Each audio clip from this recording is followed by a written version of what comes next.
করার আগে তিনি আমাদেরকে শিখিয়েছেন যে ঘুমোতে যাওয়ার আগে ঘরের দরজা বন্ধ করতে হবে। কি করতে হবে? দরজা বন্ধ করতে হবে।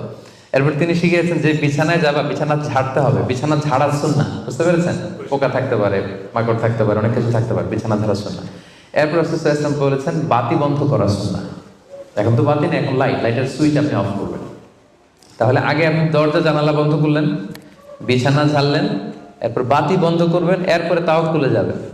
এরপর উনি শুয়ে তাওয়াক্কুল করে কি পড়তেন দেখেন, তিনি পড়তেন আল্লাহুম্মা ইন্নী আসলামতু ওয়াজহি ইলাইক ওয়া ফাওয়াদতু আমরি ইলাইক ওয়া আলজা'তু যহরি ইলাইক রাগবাতান ওয়া রাহবাতান ইলাইক লা মালজা'a ওয়া লা মানজা'a মিন্কা ইল্লা ইলাইক আল্লাহুম্মা আমানতু বিকিতাবিকাল্লাযী আনজালতা ওয়া নাবিয়্যিকাল্লাযী আরসালতা।